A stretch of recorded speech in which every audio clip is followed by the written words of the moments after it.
right. Should be good here in now. All right. Get that, pop that open. Grab this, slide that. How's everybody doing? Hopefully quite well. A snowy day. Hey, notifications.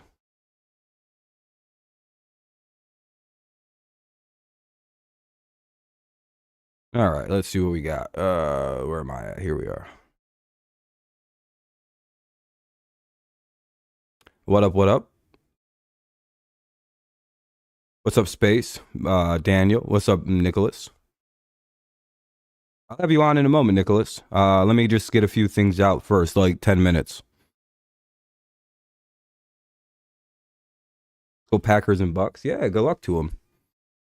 What's up, Stud? You have a few upsets? Yeah, we'll talk about the games in a little bit. I'm sure you guys are aware there's some stuff we should probably talk about, right? There's been some big news in the NFL, I would say. A little bit of change, if you will. All right, let me just live. No worries. All right. Well, I guess I was wrong about something, huh?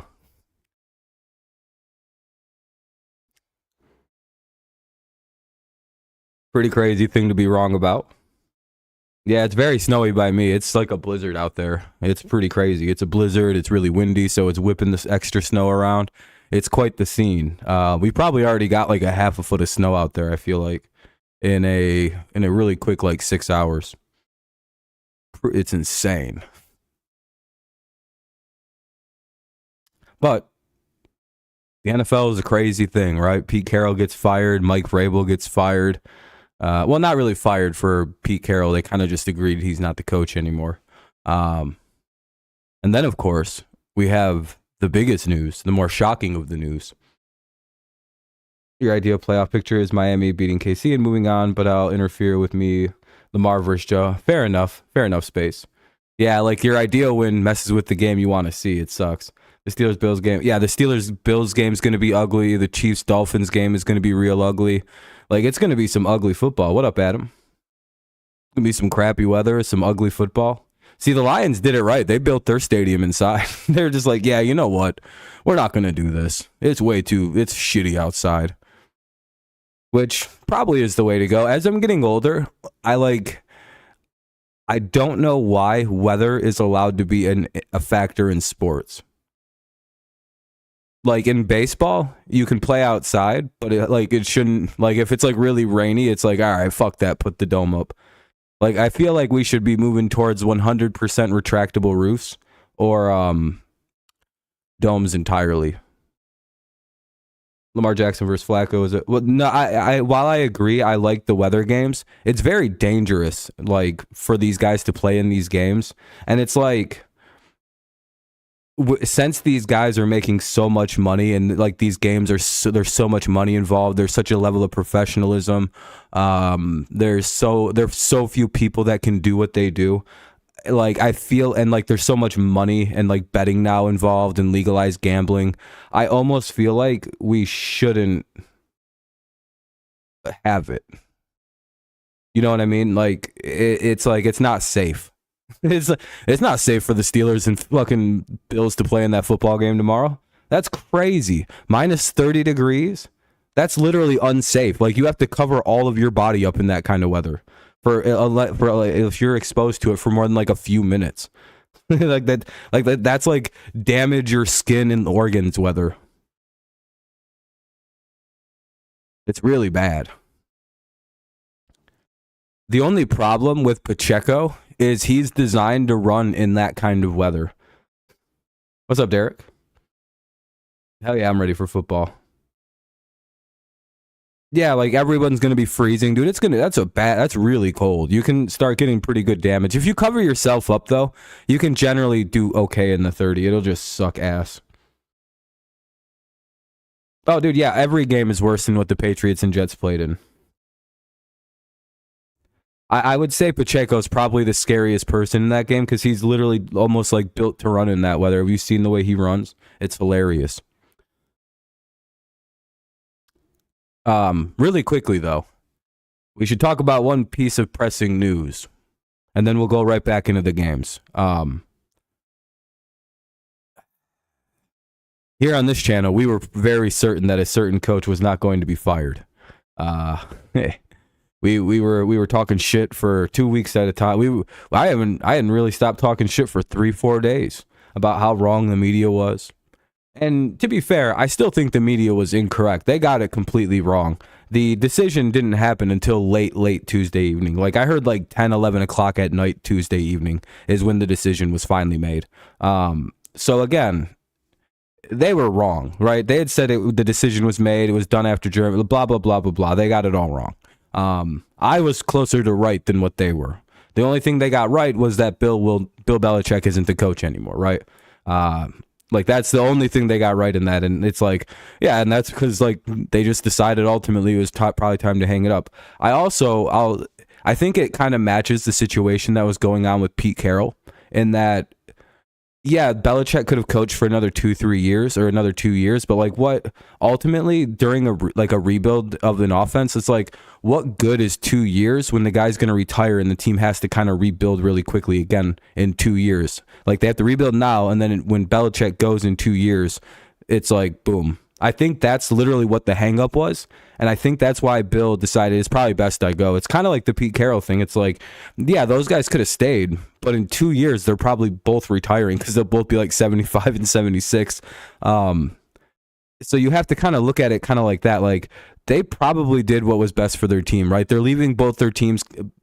Carroll's leaving the Seahawks in a very good spot, and Bill Belichick's leaving the Patriots in a good spot. Very, very good defense. You literally almost don't need to do anything to fix it or anything at all, really, just resign a couple guys. You have like $90 million in cap space. You have the third pick in the draft. You can really quickly rebuild your team, rebuild a very competent offense with that kind of money and that kind of draft like capital. So it's like those things, you know,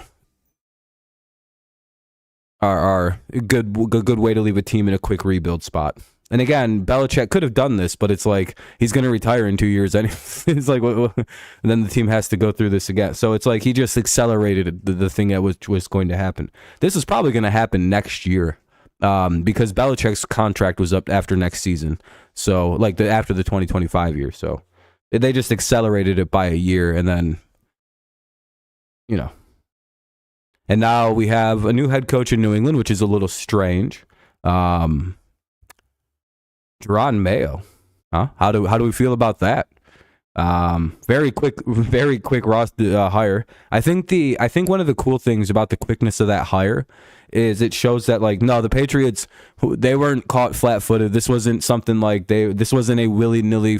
This is a plan they've had for at least 3 years, and now they're enacting it. It's like, oh, okay, this is a team that really doesn't fuck around with these kind of things, right? Everyone's like, oh, is this a bad hire? Maybe.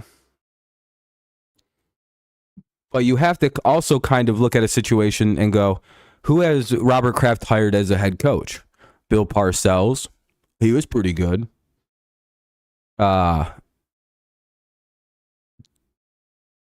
Pete Carroll.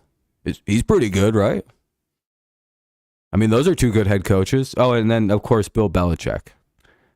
So it's like, all right, Robert Kraft genuinely knows how to fucking pick coaches. Another thing, he's very involved with the draft and everything like that. Do you know how many coaches the New England Patriots have drafted? Cliff Kings. Like, I could just name a few right off the top of my head. Now it's Jerron Mayo, Kevin O'Connell, Cliff Kingsbury. Who else is coaching from that guy from my team? Wes. Oh, we didn't draft Wes. Like, that's just three guys that are literally have been head coaches in the NFL. So I'm sorry to not read anything, guys. I'm just kind of getting some Patriots stuff out, and you're done with the Eagles. I think, hey, Bucks could get a crazy upset. I have the Eagles, I think. Did I pick Tampa? I picked Tampa, didn't I? Yeah, I did. I'm the biggest Bucks fan. Ride with the pirate ship or walk the plank. Hell yeah. But yeah, it's really sad to see Belichick go ultimately, you know. You have to consider, like, my entire football life has been Bill Belichick. sad, man. It's the end of my childhood era team. We have a good future. Things are looking pretty bright for us. Yeah, I'll read your long comment. The playoffs are nostalgic to the 2016-2017 Cowboys versus Packers and the whole thing about Steelers versus Dolphins and Chiefs possibly having a matchup against each other, which is 2016 Steelers beat Dolphins 30-12. Oh, wow. There's a lot of this entire playoffs, there are so many like possible redemption, revenge games, like revenge storylines. If you like actually space go into it, there are tons of possible like crazy like avenues of like getting over demons, avenging like long held franchise problems.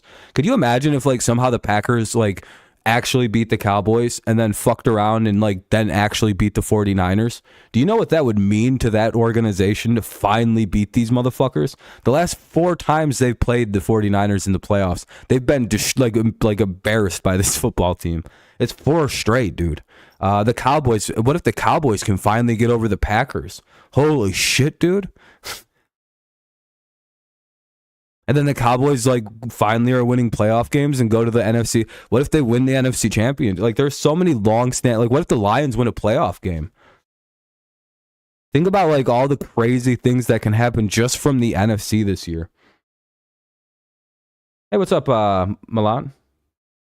Yeah, I think Mayo's a good hire. You got the Rams. Oh man. Since the game won't be in my area, I don't have to worry about it. But yeah, the NFL screwed up putting that game on Peacock. Yeah, everybody's pissed about the Peacock thing. Rams versus Lions should be a good one. I've got the Lions. Ultimately, the thing with the Lions is the thing I've always said, right? It's like, yeah, Cooper and Nakua are gonna do their thing, right? That's the easiest thing of this game to deal with. You just let that happen. You do your best to guard it, whatever. The thing you want to stop for the Rams is Kyron Williams. You stop the run. It shuts down the play action, which is what Cooper and Nakua are known for. That's where they make a lot of their money. And then you force Stafford to throw it 40, 50 times a game, which is where he starts throwing interceptions. The Lions know this. They know how to do that. Stafford will make mistakes the more often he throws the football. I literally have watched it I've watched his entire career. Literally, it's like, I know how to do this. And any competent coach can know this is going to be the game plan. And you think, oh, it's easier said than done to stop Kyron. Lions have like the fucking 6th ranked run defense in the NFL. They're literally, it's like, yeah, their defense sucks at like stopping guys downfield. That's like the one thing they can't do. It can put pressure on, and it can do some very magical shit with the run game. Also, the only time the Lions have lost games this year is to mobile quarterbacks, because again, they can't. They fuck up with that. They can stop pocket guys. They destroyed pocket quarterback teams all season long. It's been they win by like double digits against quarterbacks like Stafford. Just something to think about. Just fun things for me, and that's kind of why I'm very pro Lions in this. And I don't really think the Rams have beat anybody good. If you go look at all the games they won at the end of their season, it's not very, dude. It's not impressive. It's I hate to say it. It's kind of like the Packers. Like the Packers have wins versus all these dog shit teams, and the Packers fans are like, "Look at us go!" And it's like, I think the only good win you had was Detroit right there, right? But it's like, yeah, and it's a very similar thing with the Rams. They they beat the 49ers, but like they beat Sam Darnold.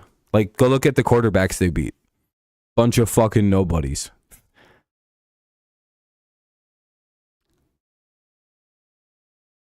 No, I mean, like, it's not even the teams they beat. It's like the Rams beat bad quarterbacks the last 5 games they played. Hold on a second. Let me pull it up. Rams win streak.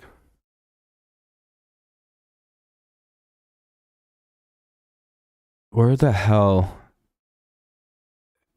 Okay, here it is. They beat like, I think it was like Drew Lock, Kyler. I don't think that was Kyler Murray. They beat Joe Flacco. They lost to Lamar Jackson, Sam Howell, Ian Book. Dude, it's like they've played some bad quarterbacks to end the year. I'm like Tyrod Taylor, Derek Carr. Are you seeing this though? The only teams they beat were like really bad quarterbacks. Or like Joe Flacco and fucking like okay. I'm just pointing this out that like everyone's like the Rams have been really good lately. It's like but who are they beating? Nobody. Derek Carr is not that good. Jared Goff is a way better quarterback than Derek Carr. I'm just like kind of helping to point things out. And by the way, that was pre-Kyler Murray Cardinals. So that was like, I don't even know who the fuck they were running. GB is Dallas's kryptonite. They are. There's a lot of potential revenge games here, Adam, this weekend. Commies might actually build a super team. The Commanders are hiring everybody correctly. Are you a Washington fan, Derek? Washington, Adam Peters is a very good hire as the GM. Very good hire. I wanted the Patriots to get him. A lot of revenge games. Rams have a bad offensive line. I really wonder what the hell the Patriots are going to do for GM. I'm really hoping we go get Trey Brown from Cincinnati. Or the Bears guy now. What's up, Daniel? How you guys doing? What's up, Cheeto? How you doing, man? If the Lions can pass, though. That's the thing. If you make the Lions throw it, they can throw all day on all them rookie corners. You kind of want the Lions to be forced to run the ball if you're Los Angeles. Because if the Lions receivers can take advantage of the Rams corners, because I don't think but like that's a very young secondary. Like a very, very young secondary in Los Angeles. By the way, if you guys haven't dropped a like, consider doing so just to help the stream out, maybe get some people in here, yada yada. No, I think every game's pretty good. Hey, Nicholas, in 10 minutes, I'll hop on Discord and everything, and we'll have you on. Justin Pugh's fat ass is talking shit on Twitter. Yeah, there is. Yeah, we'll see. We'll see though, Derek. It'll be a good game. Hopefully, I'm not. All right, I'm gonna read more of your guys' stuff now. I'm sorry, I'm missing some of your guys' comments. But I am. I was kind of just trying to get the Belichick stuff out, right? He did a lot for my team, man. It was a good time. Are you guys happy that the evil empire is officially over? Good luck, Daniel. Good luck this weekend, my friend. The Steelers-Bills game is going to be like 13. Yeah, it's going to be bad. 24 years. What was it? 19 division titles. Between 17 and 19, you lose count. 10 Super Bowl appearances, 6 titles. Basically a Super Bowl every like 3 or 4 years. It was a good time. What up, stud? You're disappointed in what? It sounds like the Patriots, by the way, are about to build a like entire former players staff. Donta Hightower's in consideration to become a defensive coach. They're talking about bringing in James McCourty. Oh, wow, we only have 6 likes. I'm disappointed now too, stud. Make sure you guys drop some likes. Maybe get this up to like 10. That way it looks a little better. What's your important question there, that one guy? Bill's leaving? Well, Bill, it was just time. I think one of the things is like Bill is he's going to retire in the next 2 years anyway. So instead of leaving the team in 2 years and then we have to go through this whole process and rebuild again, rebuild right now with a new coach going to the future. Yeah, Gerard Mayo will probably actually be in Madden, which is crazy. Belichick to the Chargers. He might even go to Dallas. Yeah, I hate the way Bills fans sometimes act. Only cocky ones.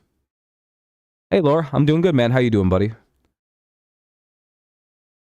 Yeah, Mayo will probably be a man. Saban, Bill, Carroll. Yeah, a lot of guys going away. Commanders? Yeah, the Commanders could have a very, very bright future. It's actually kind of scary. They're making very good moves. No, Mayo won't be a player. I mean, I'm sure you could download a roster with Mayo on it, though.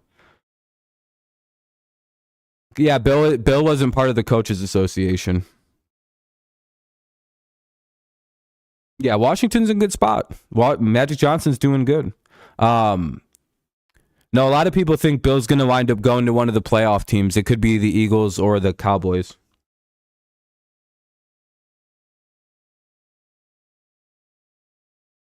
Do you think Brian Greasy offensive coordinator? I don't think Brian Greasy will be a coordinator anytime soon. Watch for the Patriots to hire Wes Welker, too, as an offensive coordinator. Fun fact. You guys want to know a fun fact? Nicholas, I've heard a report they're going to fire his ass this year. We'll talk about that maybe. But he might get fired. Like, there's reports are that Howie's done with his ass. Yeah. Billy's cutthroat, dude. They're done with him. Yeah, that one guy. If they hit on their quarterback, they're going to be really good. St. Brown is a beast. Yeah, he is. St. Brown's a monster. I have a St. Brown jersey in the back, if you can't tell. That's what the 14 is.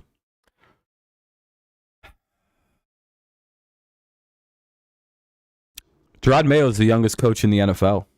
So that's pretty cool, right? My coaching staff's going to be like all former Patriots trying to rebuild the Patriot way. It's going to be a good time in New England, I think. We're actually in for a good time. If you're a Patriots fan, you shouldn't be upset. And if you hate the Patriots, you better pray to God we don't get Jaden Daniels. That's all I have to say. If we get Jaden Daniels, we're going to be in the playoffs next year. Yeah, no, I think Mayo may be the youngest coach in league history. Because I think he's younger than when McVay took over, and McVay was the youngest ever, right?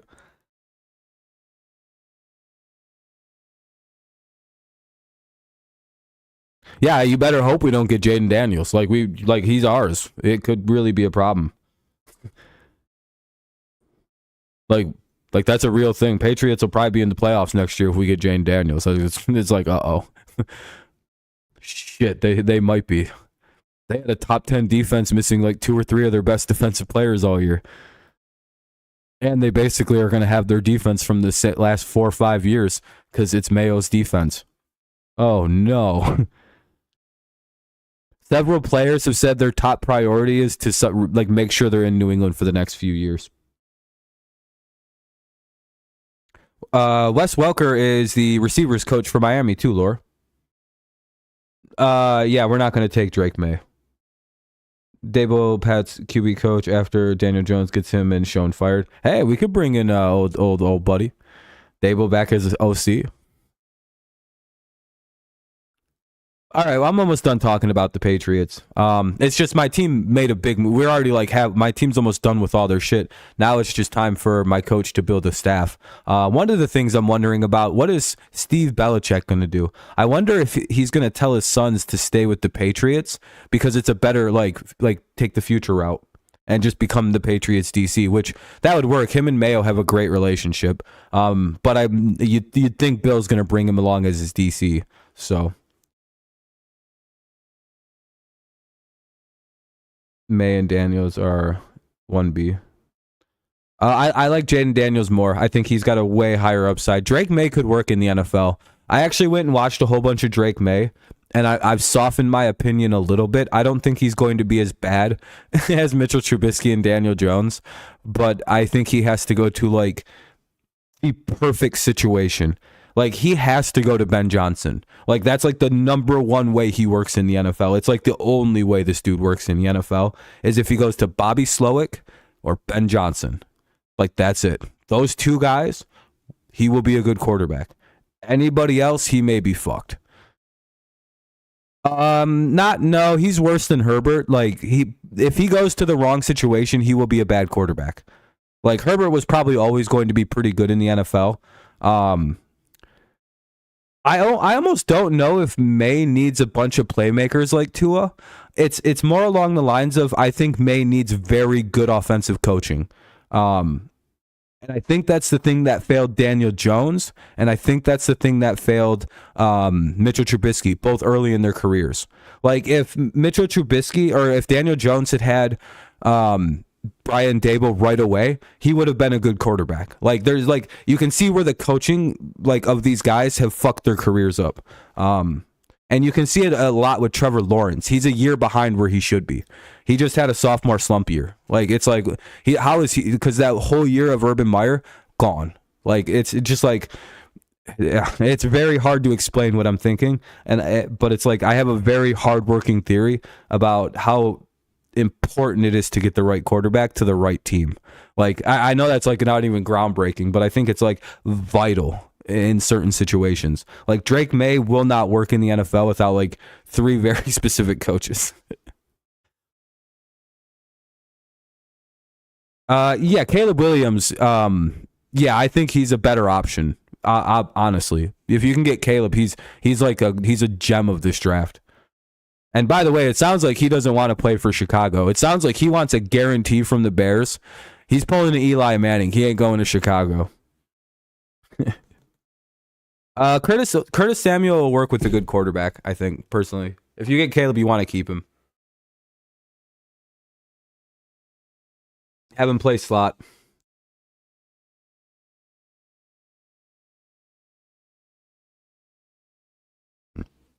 I wish Caleb would keep Justin Fields.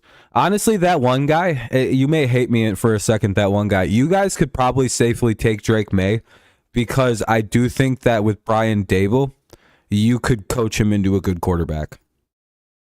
Like an actually good quarterback. Like I think Daboll's also a coach that's capable of coaching a guy like him up to a high level.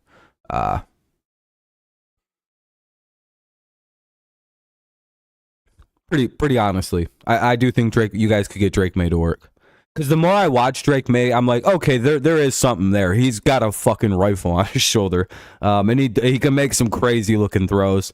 He makes good reads. He makes pretty solid reads. But again, he needs really good coaching for that to like translate with it. Because again, he played at like the ACC.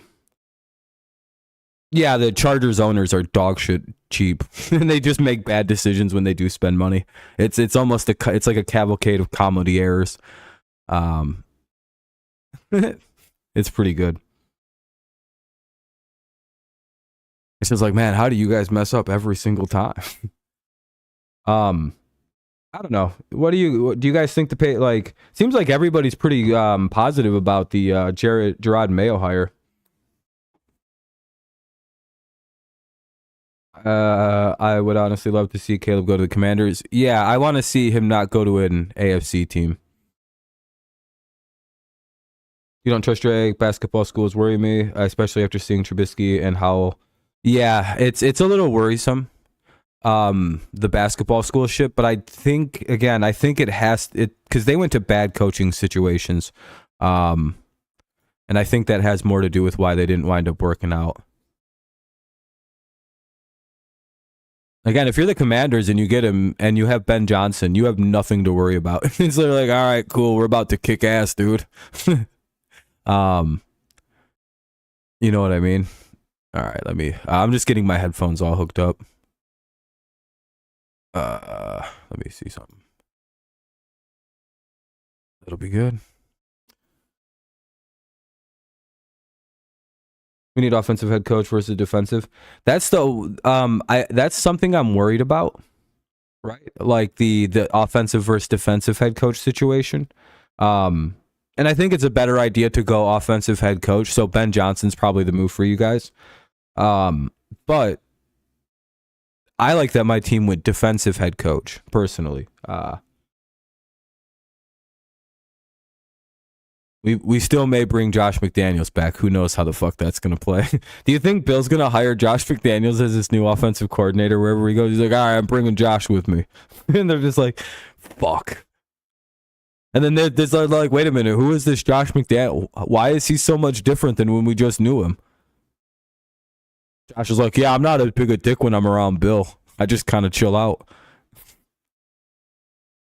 The Bears are a nightmare, dude. Nobody wants to play there.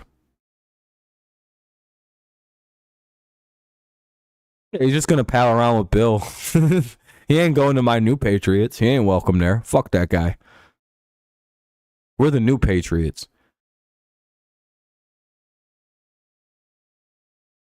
I can't. My team's all cool now and shit. We got like the youngest head coach in the NFL. We don't got like curmudgeonly old Bill. We got like young, cool black dude like Gerard. Fuck yeah, dude. My team's cool now. We're gonna get free agents and shit again. How's that feel, motherfuckers? We're definitely getting T. Higgins now. My team's cool as shit. Everyone's going to want to play for new Mike Tomlin. This is going to rule, dude. You guys don't even know. We're going to win a Super Bowl in like 3 or 4 years like Tomlin did, and then we'll never win shit again. But we'll have 7. But we'll probably... I can really see him being a lot like Mike Tomlin. Mr. Mayo. He's going to carry on the legacy of the guy that was there before him, carry on the culture. Pretty much it's just a very similar head coach to the guy that was there before him.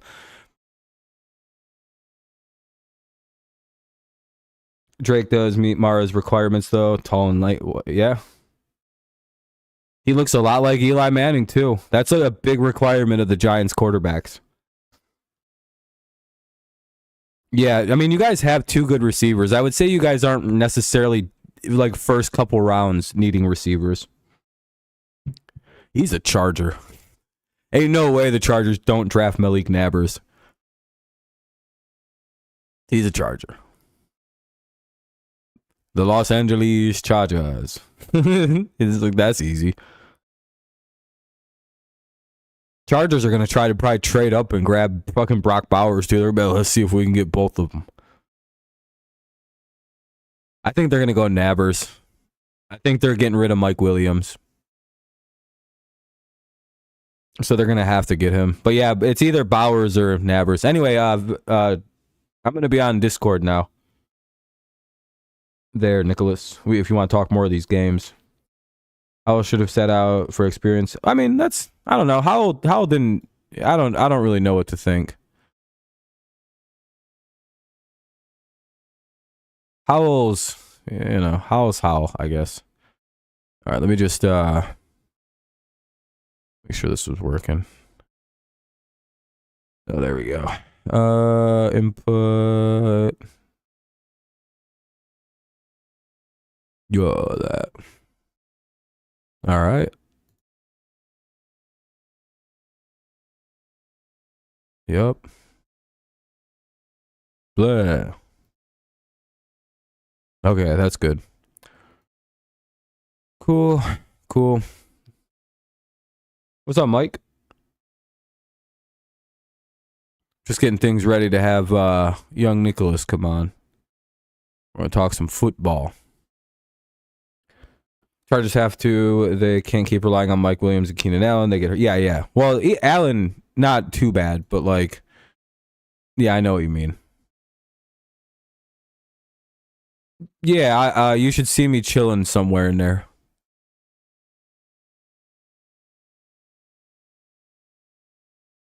Hey, we're up at 13 likes now. I appreciate you guys. You guys are kick-ass.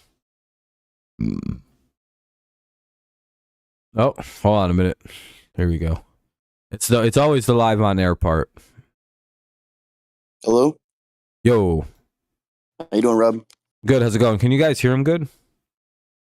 Just keep talking. I think you're good because you're in like the same spot I am with the volume. All right. Does everybody hear me? Nicholas, everybody. Nicholas Paz. He's on the air now. Okay, cool. Now we're going to talk about some of these games. All right. So everybody hears me good? Yeah, I think so. All right, cool. Keenan gets nicked up too often. Yeah, I mean, he's getting older. So, he's also got that weird shoulder thing. But yeah, Mike Williams is more the issue than Keenan. Yeah, he's always hurt. Mahomes requested a trade to the Giants once Andy... That'd be pretty wild. What if Andy Reid does retire and Belichick coaches the Chiefs? I'd be fucking mind blown, dude. I'd hate him for life. I'd be like, what a fucking traitor. That'll never happen. Oh, I'd punch a hole through something. Because it's like any other team I would understand. It's like, dude, no. You can't do that. Can't go to them. Don't worry about that. Can't go coach Mahomes. Go to Tampa. That'd be hilarious. By the way, Andy really Reid will quick. retire Chief. By the way, really quick. Yep. Have you heard of the AJ Brown situation? I have. I am not surprised.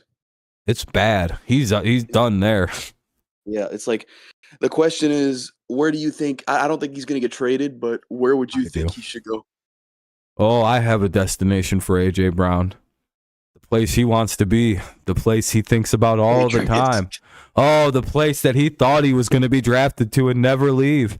Oh, could you? Oh, we're so close to getting AJ Brown, Mike. It's right there. We got to call the Eagles and just fucking trade him for him. We can The thing make is how we trade him there. Oh, hell yeah. Why the fuck wouldn't he? What the fuck? Yeah, here's a 2nd round pick for AJ Brown. It's the 3rd pick of the 2nd round. It's the 3rd pick of the 3rd round. We can give him the 3rd round pick. That's basically a high 2nd round pick. Oh, Yep, dude, I'm like, oh my God, we can make this right and get AJ Brown. He wants to come to New England. That's his favorite team. He grew up a Patriots fan. He probably likes Jerron Mayo too. Like, it's probably like not even like, well, Bill's gone. So fucking Jerron Mayo rules. Supposed to get drafted there? Yeah, we were fucking supposed to draft him anyway. And Deebo Samuel.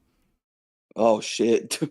We were, dude. Could you imagine how cold that draft would have been if it would have been 1st round AJ Brown and then in the 2nd round Deebo Samuel? Dude, that would have been the greatest draft. Oh yeah, we would have won multiple more Super Bowls. Literally. We probably would have won 2 more because Brady would have just retired last year. Or this, this would have been our 1st year without Tom. And he wouldn't have gone to Tampa. Belichick probably would have retired too because he'd have had that wins record. Oh, yeah, exactly. He would have broken shoulders already. Well, he's going to eventually, but... Like, I'm just being honest. He's going to break it. Anyway, all right. People didn't want to talk about the AJ Brown stuff. Apparently no one cares about AJ Brown. Should we get down to these games? It wouldn't be a terrible idea, Mike. Yeah, let's talk about some of these games. All right, so should we go in order? Yeah, might as well. All right, so we'll go with Browns Texans at first. What are you looking forward to in this game? It's going to be cool watching a team, basically everybody on the same team making their debut with Houston. DeMeco Ryans' first coaching gig, a lot of almost the entire Texans team's first playoff appearances. So that's interesting. And then I have to look at the Browns. Like, they have some experience. Stefanski's been here. Flacco's won a Super Bowl. Their defense has pretty much all been in the playoffs before. So I'm wondering if the experience and the defense overwhelm the lack of experience. What are you looking at? Yeah, same here. Joey? So basically everything you just said. I think it's going to be close. I don't think it's going to be like super high scoring. I think it's going to be in the 20s. I like a 20 something. Yeah, like 24-21, something like that. Yeah, probably. But I'm going to go Cleveland. I don't trust Houston's offensive line against that stingy defense with Myles Garrett and Denzel Ward and those guys. They're too rough. But you got to give Houston props for what they've done this year. Yeah, I think the clock strikes 12. I think, like, if they were playing somebody else, I feel like Houston could snake a game from somebody, but it's like, oh, you had to draw that defense? That sucks. Like, it's like, yep. Man, that's a real bitch. And like Houston, like they had no answer for Cleveland earlier in the season. I'm talking none. And you know what's interesting? It's another situation where a Browns or Ravens team has completely destroyed a guy that comes from that Kyle Shanahan tree. It's like the weirdest thing I've ever seen. The Browns and Ravens just fucking mollywop every single thing from that Shanahan tree. Like, destroy them. I don't know why. 49ers' worst losses were to those two teams, the Ravens and the Browns. Yep. I don't know why. And then Houston's probably got... Didn't Houston get... They almost beat the Ravens. That was a really crazy game, if I remember right. But I don't know if they almost beat them, but they kept it close for a little bit. And then the Browns like destroyed the Houston Texans. But again, they didn't have Stroud, but like I don't think Stroud would have made any difference. Nah, they still would have lost. Let me read a few things here. To credit, they found the Patriot stuff. Yeah, I got you. Fruit Loop time. Hell yeah, there. That's good, Adam. A shootout. Browns Texans defensive game 2017. You thinking? I feel like I wouldn't be shocked if Houston won. Oh, me But either. I They feel can like win. it's like, but I feel like Cleveland's gonna just be like, oh, we're the worst team you guys could have played. Yeah. I just think they're the better team, and also Flacco with the playoff experience that he has, even though he's 100, he's still he's still got it. Playoffs experience is vital at this level. You know, Joe Flacco has never lost in the wild card round in his career. That's another fact. So I'm gonna go Browns 23-20. That's my score prediction. Yeah, I have something like that. I think I had like 24-17. All right. All right. Is everybody?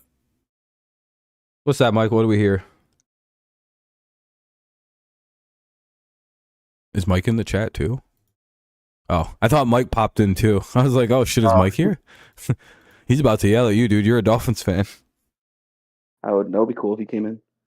Texans versus Browns sounds like footsteps. Oh, okay. So you're thinking it's gonna be the Texans kind of okay. Is that kind of the way you're feeling, Mike? It's gonna be the Texans are gonna hear footsteps, kind of. Yeah, that's also another thing. I'm like, oh no, Houston's gonna choke really bad in this game. It's Yeah, fine. it's just They're the playoff rookies. experience. They're rookies, dude. This could be Yeah. like a Mac Jones versus the Bills kind of game for them. Like it really could get ugly too. Yeah, Like, but I don't think it's gonna be that bad. no, I don't think so either. Nah, because Houston's home. They always play better at home. Weird. Texas home cooking. All right. So Well- now let's get to the game of the week for me. All right. Everybody knows this game's going to be minus 30 degrees with the wind chill. Yeah, Stroud's going to be a good quarterback. Oh, I think Stroud could have a big game. It's just Cleveland's like going to be an issue for the Texans. Yeah, It's like a especially straight. with It's a pass rush. it's a mismatch. But anyway, we can circle back at this one a little bit at the end. Let's go Dolphins Chiefs. We'll let you talk in a second. I'll just get the framework out, and then you can go first because it is your team. All right, go ahead. But yeah, it's minus 30, obviously. Dolphins are a little bit banged up. Chiefs are, they only have Travis Kelce, and he's gained quite a bit of weight. I'm just looking up other important stuff for this game. Taylor Swift will probably be there. That's very important for no reason.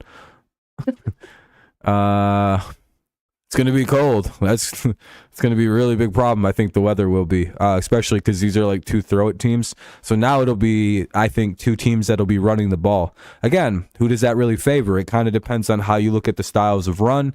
The Dolphins are more of a finesse kind of beat you with like fast kind of gadget running. That can work in the cold. It's a little harder to work in the cold. You don't really have the running backs built for the cold with Mostert. I don't know how healthy he is, and Achane fully healthy, ready to go. Again, I don't know how built they are for the cold. We'll find out. And then we have to go look at the Chiefs.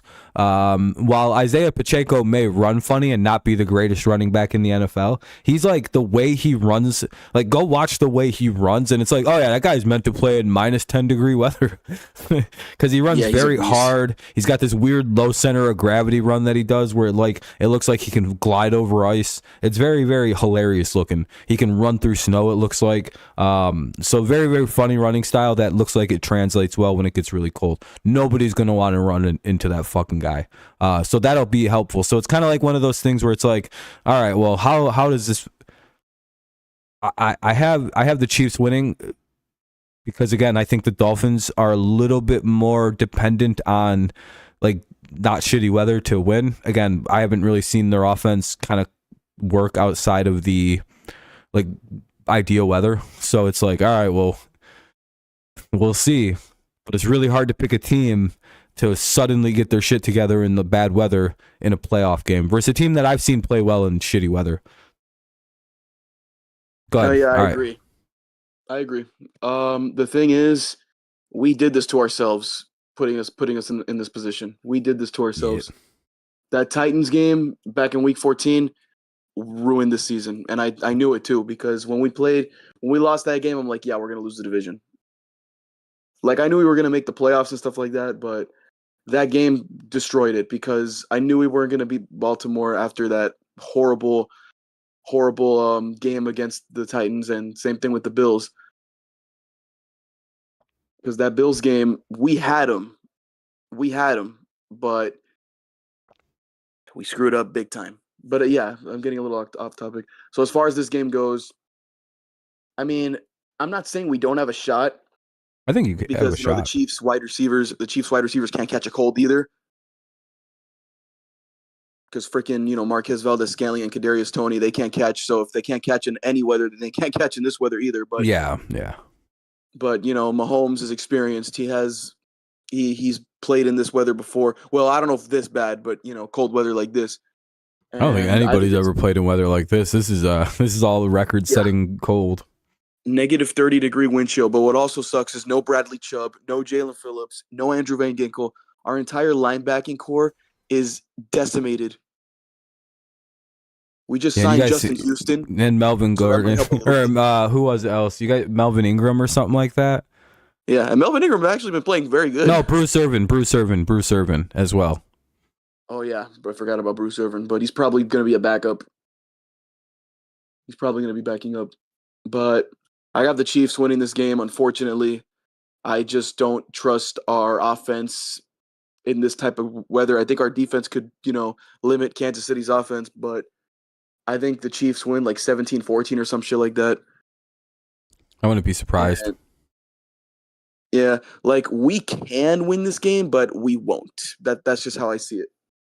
Yeah, that's kind of how I was like, man, if Miami could just play good in the cold, they can win this game. Miami's not, like KC is not that hard to beat this year. They're not like the juggernaut like usual. They're very beatable, but it's just the goddamn weather. And the one thing that I noticed is that they've lost 4 home games this year.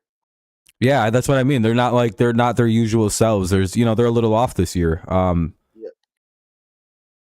And especially since like Pacheco's great, but we have a better running game than they do. So that's one. 100%. That's but it's like 2 different running styles. It's like I would rather have Pacheco in this kind of weather than Mostert or Achane. Oh yeah, I agree. And then KC's defense is second in the NFL. They're the one carrying the team. And good defense in this weather. Oh, fucking bullshit. That's why the Patriots just always win in the wintertime, because it's like, well, it's really hard to score 10 points off these guys in this kind of weather, and they scored 20, so we fucking lose. And that was the by the way, that's also part of the reason why everybody just downplays the Patriots, like Belichick's thing. All Brady had to do was score like 24 points, and he did that pretty regular. It's just, all right, get to 24, and the other team can't score more than 20. We win. That's true. That was just all of November and December. That's just what we did. Yep. And then another thing that I will say this before we get into the other game. I just don't have any faith in our linebacking core to get after Mahomes a little bit. He's already tough enough to deal with as it is. Exactly. So I'm expecting our offense to struggle again, like we did back in Germany when we played them. And I think that we're going into the offseason with a lot of question marks and around the quarterback, some people potentially on the hot seat for next season. All right. Yeah. All right. So I got the Chiefs winning, unfortunately. Miami wide receivers rushing on the over. Yeah, you could probably see we're probably going to see a lot of runs out of Tyreek Hill tomorrow too. Like you could probably you could pencil that shit right in there. We're going to run a lot of plays like that for him because Mike's like, that ball is going to feel like a rock. Teams are going to be ice skating. Oh yeah, it's going to be crazy. You can't relax pretty much. Achane needs a big game. Agreed. Yep. You guys are making good points. We all ready to go? Oh God. Go ahead. Sorry. If we give Achane a lot of carries, I think we have a much better chance because he's been playing great. But the problem is that we abandoned the run way too much, like we did last week, and that's why we lost the game. Yep. But I noticed McDaniels is very quick to abandon it. Somebody else pointed that out. McDaniels, who said, I think it was Joey. He said it's because he pointed out about Shanahan goes against his own winning formula, but you can also see that in his pupil, Mike McDaniel. McDaniel has that same problem where he'll just abandon the winning, like he's doing something, and he'll just quit doing it. It's the same thing Shanahan does. The same fucking problem. Yeah. Hopefully this game will be a game where he listens because this is gonna. I don't know if it's gonna snow, but this is the game where you have to run the ball. You have to try to get a running game going in this game. And you know who doesn't do that? McVay. McVay, if something's working, he'll do it 1,000 times. He'll just be like, we're just gonna keep doing that. Oh yeah. And that's the difference between why McVay's won a Super Bowl and Shanahan didn't. Has not. Yeah, exactly. Yeah, because he fucks up. He literally has leads and just fucking goes crazy. It's just like, Kyle, What are you doing? Just run the fucking football. Yeah, 28 to Nah, 3, for example. nah. Hold on a minute. Reed will still want. Yeah, Andy Reid's probably got 30, 40 throws dialed up for tomorrow. He don't give a shit. He's like, what do you mean bad weather? I didn't see no pussy grow on me. Takes his ball. Yeah. Yeah, Apparently, exactly. Tua's not going to wear gloves tomorrow because he's an absolute retard. It's just like, man, Yeah, Tua, what especially are you doing? I don't know. I hated wearing gloves, right? Like in batting and anything. If it was anywhere below 30, I had double gloves on because I didn't want my hands to get cold, my fingers. Exactly. And some players are not wearing sleeves. The sleeves or whatever, I wouldn't wear sleeves either because I got warm a lot. I get really warm when I start playing and doing sports. But like my hands, I don't want my fingers getting cold. Oh yeah, exactly. What's up, Sean? Yeah, we'll see what happens. Miracles? Do you believe in miracles? Yeah, when you have Mahomes and Josh Allen, you can throw as much as you want in the wind. Like, yeah, that's a good point, Exactly. Mike. Exactly. All right, Yeah, so should wear we move gloves and on? sleeves. Yeah, and but like also minus 30, you should probably put some sleeves on. Exactly.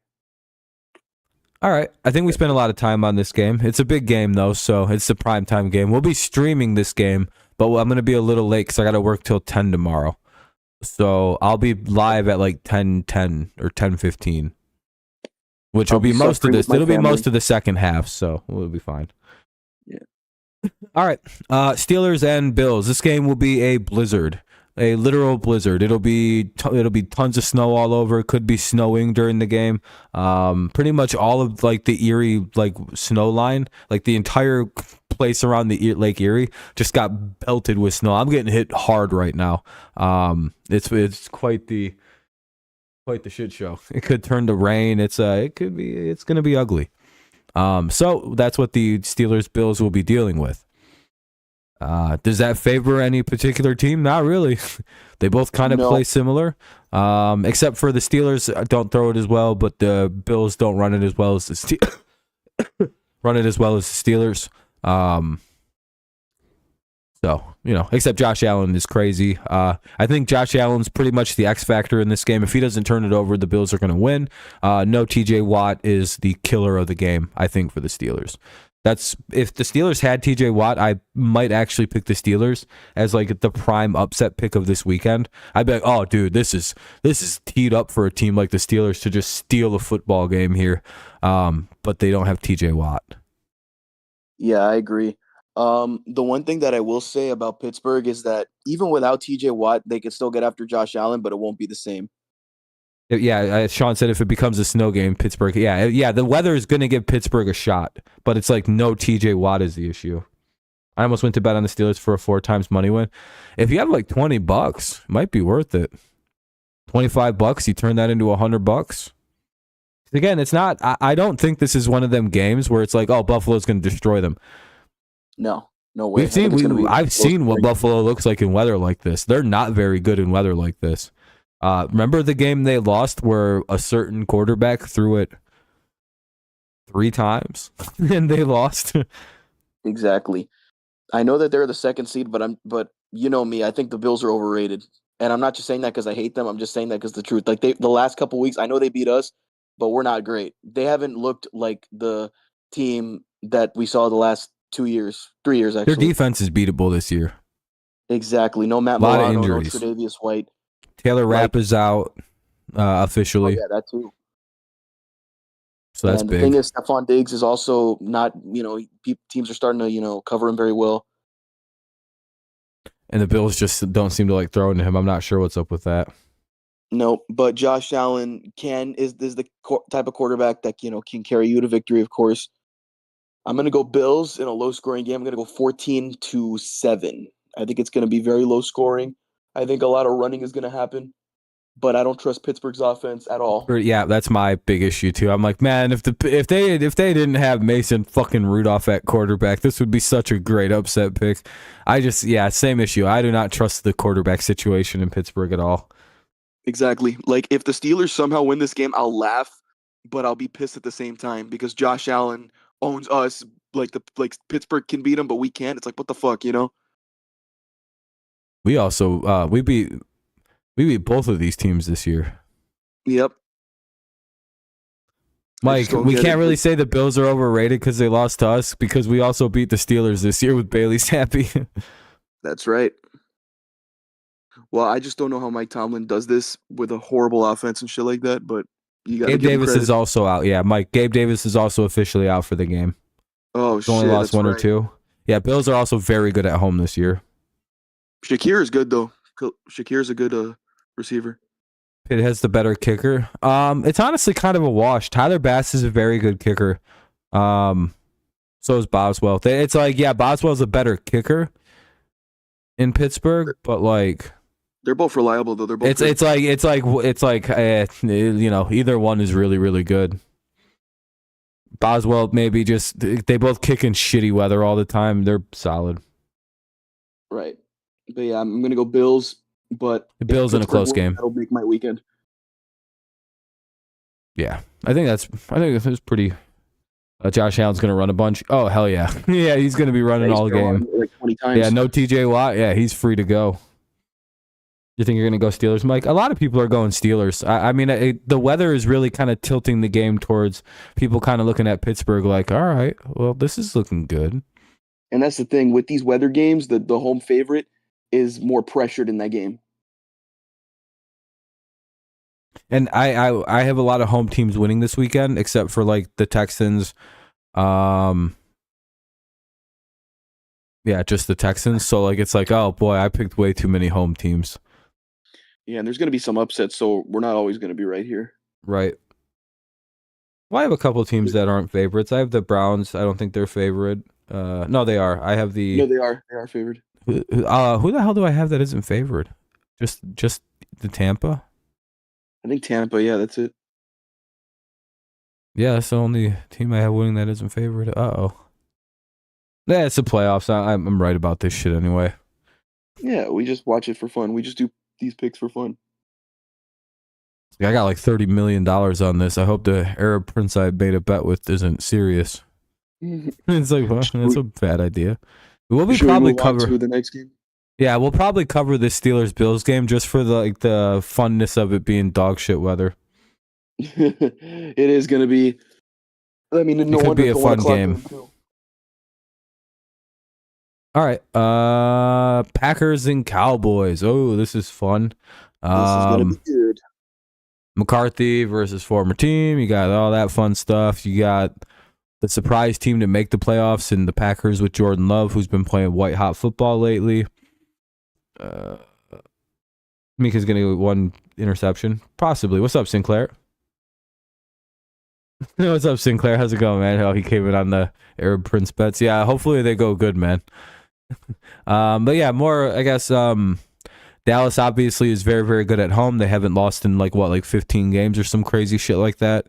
Dating back to last season, obviously, and this year they didn't lose at home though. But one game they maybe should have.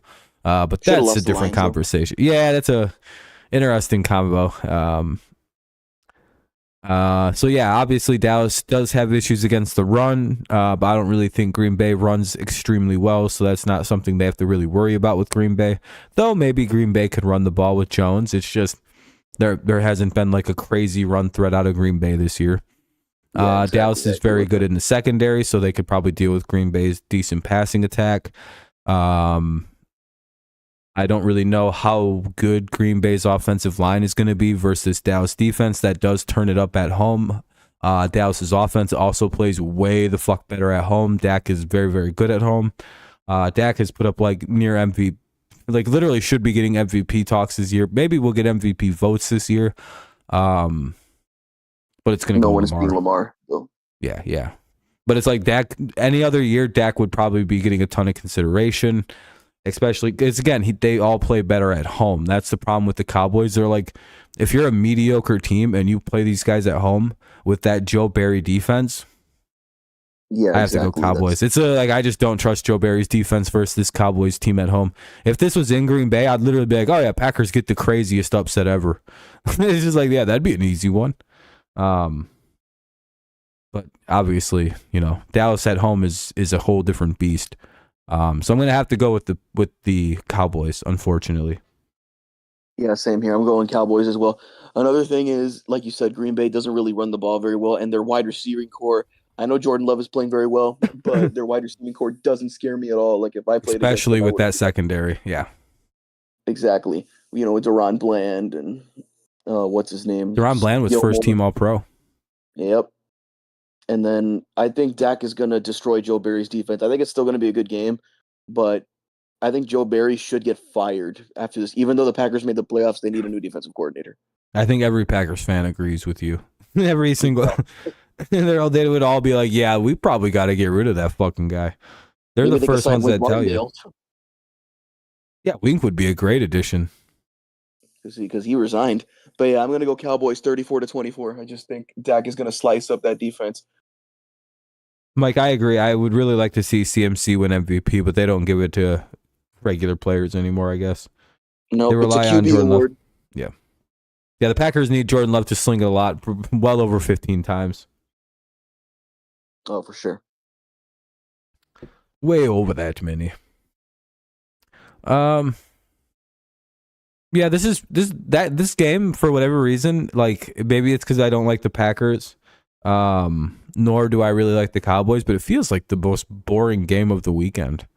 And I don't know why. It's like I don't care about this game. Well, it's a number 7 versus a number 2. And that's probably what it is. I have a weirdly similar feeling about the.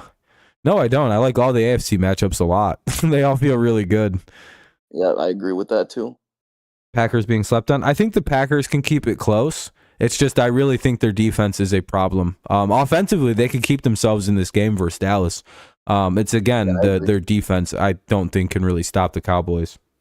No, definitely not. Especially CeeDee Lamb. Yeah. There's a similar problem the Lions are going to run to when if they win and they got to play Dallas in the next round. It's like, oh shit.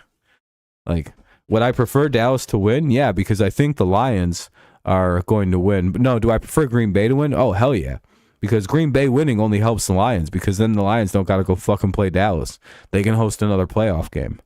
It's always fun watching them lose too. So because again, if the Packers win, then they go play the 49ers, and the Lions would get the winners of the Eagles and Bucks. Right. So for the Lions, that's ideal, because they can beat either one of the Buccaneers or the Eagles very badly. And then maybe somehow the Packers beat the 49ers, or the 49ers. Again, there's just the Lions match up very well with everybody except the Cowboys. The 49ers are a team that runs first and builds off the run. Lions are very good versus the run. They could be a team that shuts down that team. Yep, that's true. It's interesting. Very, very interesting to see what the Lions, again, it's all depend. This game is it's got a lot for the Lions riding on it, but it's all like, well, if the Lions lose, it doesn't matter anyway. It's just like, oh, well. Should we move on to it, or is everybody still talking about Packers, Cowboys? I think we're ready to go. All right. The game of the weekend, I think a lot of people would say. The game with the craziest amount of storyline in it. Obviously, it's two quarterbacks facing their former teams. One quarterback left and went on to untold glory to winning a Super Bowl. The other has completely rebuilt the franchise, which was supposed to be the job of the guy who left, and Matthew Stafford, but he failed to do so in Detroit. And now Goff has the Lions closer to the one thing that, Stafford never pulled off, the playoffs. It's like such a good story. Yeah, definitely. Very fun. A lot of things you could look at. Obviously Goff was cast out, comes to Detroit, wins them a division title, first one ever for the North, and like so many firsts with Jared Goff as their quarterback. It was supposed to be Matthew Stafford. Again, kind of a legacy game for a lot of guys. Yeah, big. What's time. the weather? A dome. Sean, Detroit has a dome. Both teams do the Dome Bowl. Yeah, this one's a dome. Weather is irrelevant. The weather in Detroit is very, very, very snowy. It's probably going to snow for like 2 days. Luckily, the Lions don't have to worry about that. Yeah, it's all good. We're inside, baby. That's why we have the offense we got. But yeah, so basically, I'm going to give my quick thoughts. Kind of the same way I've been feeling all week. I said it a little bit earlier, right? Yeah, the Lions will probably give up a ton of yards to Nakua and to Cooper Kupp. That's just something that's going to happen.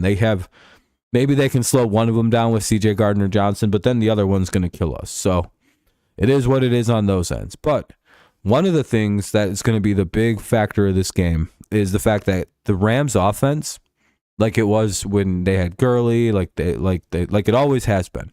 It's built off of the ability to run the football and utilize play action. That's kind of how McVay's offense operates. Kyren Williams. Yeah, Kyren Williams is their guy now. So Kyren Williams, I only brought up Gurley as like a guy in the past that they used. But now you can see it's Kyren Williams. They use play action.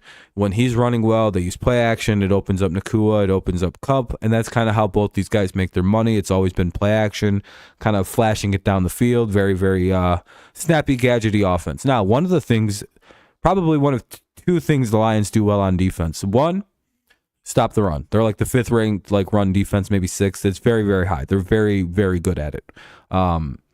For no reason. Well, maybe because of like Aiden Hutchinson and everything like that. So again, Lions could go in there and shut that down, force Stafford to throwing it 40 plus times, which is where he'll start throwing picks. We've seen this. We all know Matthew Stafford has a reputation of throwing really shitty interceptions at the worst possible time because he's throwing the ball too much. When he throws it between like 20 to 30 times, he normally is nearly perfect. It's when he goes like 35 plus is when he just starts throwing picks. I don't know why it is, but if like the game plan is him throwing a lot, he'll start throwing picks. He's always done it. He does it every game. He's a pick guy. He's a gunslinger. So that's something the Lions can bank on and kind of coach to happen in that game. Also, the Rams, yeah, they've won a lot of games, but again, you can look at who they've beaten. It's like we looked at it literally just a little bit ago. Like the only good quarterback they've beaten is like Joe Flacco. It's like, all right, well, that's interesting. That's rather telling. So again, there's just things you could look at where it's like, okay, so the Rams kind of just feasted off bad quarterbacks. So what is their defense? Is their secondary any good, or was it just feasting off? Because it's a bunch of young, very young guys in that secondary, rookies and second-year guys. So like good quarterbacks can sit back and pick them apart. Again, so you can see where the Lions can make some stuff. Again, Stafford, they don't have the best offensive line. Stafford's pretty much immobile. One of the things the Lions do is put a lot of pressure, and they get after the quarterback very well. Aiden Hutchinson led the NFL in pressures. So you could also probably count on that situation. And then you could also look at like, hold on. There's one more thing I want to bring up. The only time the Lions have lost this year, they're 12-5. They lost to 5 quarterbacks, and they're all mobile QBs, with Dak being the only one that isn't like pretty much a partial scrambler. They lost to Jordan Love, who can run, Fields, Geno Smith, Lamar Jackson, and Dak Prescott. 5 mobile QBs. Yep. Also, I agree. They've only lost to black quarterbacks too. I don't know why that is. There's nothing racial about that. They just can't beat the brothers. And Matt Stafford isn't black. Well, isn't Jordan Love half? Still counts. Yeah, that's true. That was more of a joke. I hope people don't get like, they're like, hey, that's not cool. It's like, I'm not even saying anything bad. I'm saying they can't beat them. It's like they go shit. The only one they beat was Desmond Ridder, and he sucks. It's like he's just bad. So again, those are the reasons I kind of see the Lions pulling this off. Again, could they just get completely boat ran by the Rams passing game? Well, yeah, they could just get. But again, I don't think the Rams defense is enough to stop the Lions. I don't think that secondary is ready for St. Brown and everybody. Go ahead. Sorry. I know I talked for a minute. I'm sorry. No, it's all good. Yeah, you make some good points. I want the Lions to win because I want them to finally erase that playoff drought. I'm going to go Rams here, and here's why. I just think that the experience, now you could say Goff also went to a Super Bowl as well, but Stafford has won more playoff. Well, actually, no, that's not true. I think Goff has more playoff wins, yeah. Goff has more playoff wins. Like one more. It's literally like one more win. It's not a lot. No, I know. But like, I'm going to go Rams. I just like, I don't trust Detroit's secondary against Nakua and Cooper Kupp. Now, I know the Lions have a very, very good run defense, top 5, I think, right? Yeah, I'll be right back. I'm going to go get some drink. I'm still listening because I have mobile headphones in. So keep talking. Yeah. All right, but yeah, I'm going to go Rams in this one. I like the matchups with, Puka Nakua and Cooper Kupp going against that secondary. Now, having C.J. Gardner-Johnson back is going to be big for the Lions. However, I think Stafford is going to get revenge against his former team, but Lions fans should still be grateful for what Stafford did. I know that they haven't done much with him. I know they've gone to a few playoff games, but I'm going to say the Rams win this game. I'm going to go 35-31. I think it's going to be very high Real scoring. heartbreaker. Yeah, that's just how I see it. But hey, I could be wrong. The Lions could definitely win this game. They're at home.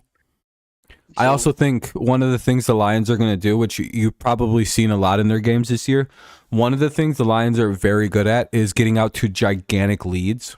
Like, for some reason, they come out some games and just score like 4 touchdowns immediately. And if they do that, they'll win the game. Like, it'll be one of them situations where Stafford may crawl back in, but it'll end with the Lions like picking them off on the last drive. Like, I feel like that's how this game's going to go too, by the way. I can see that. I think the Lions come out like their asses are on fire, like crackhead energy. And the Rams are like, what in the fuck is this? Because again, it's going to be very loud too. Crowd noise is going to be a thing. Oh yeah, that place Ford Field is going to be rocking Sunday night. It may be the loudest crowd in the NFL right now. Oh yeah, I can't wait to see that. According to like all the players that go on the St. Brown podcast, the Detroit's been like, they're like, we don't even know. Like, Detroit's different loud. I'm like, okay, so that's a thing. So yeah, I can't wait to see that crowd rocking. Dude, yeah, have you guys seen the St. Brown touchdown against the Vikings? I wish I probably could play just the audio. I did hear it once. Let me do something here. You probably won't be able to hear it on Discord. I just want the people listening. I just want to explain St. Brown touchdown. Hold on. There. Ford Field noise. Okay. If you want to watch the stream. No, I'm good. I think I heard it. Hold on a second. Hold on a second. Are you ready? Ready. All right.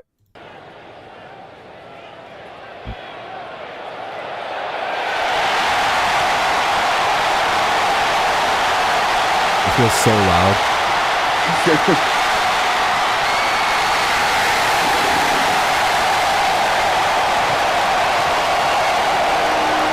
Can't even hear the touchdown horn. It's going off right now. Barely a little bit. That's insane how loud that is. You know what the touchdown horn is? It's a fucking horn train that we took out of a fucking train and popped it up as a touchdown horn. And they literally pull a horn. Yeah, I remember I heard it on the on NFL Red Zone. Because they showed the touchdown on NFL Red Zone. Dude, that's different loud. That's and they were getting that loud like for the Vikings offense. The Vikings had like 4 delay of games on third downs. Every third down was that loud. Like, that'll fuck teams up, dude. Yeah, literally. Like, that's an actual problem. It's like, oh shit, dude, we can't hear each other. It's like, uh-oh. Yeah, it's like, oh fuck. Yeah, like, what do you do when it's that, like, they have to just burn timeouts and shit? They have to go to like literally silent counts and pray to God they don't miss the fucking signs. Exactly.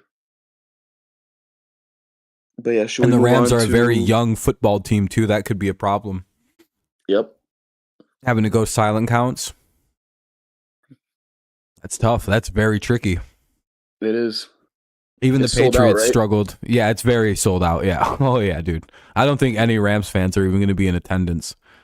Damn, that's fucking crazy, dude. You really think Lions fans are going to sell them playoff tickets? Fuck no. Oh, no. Fuck that. This is their biggest game in fucking forever. Like ever. It's literally almost like ever their biggest game.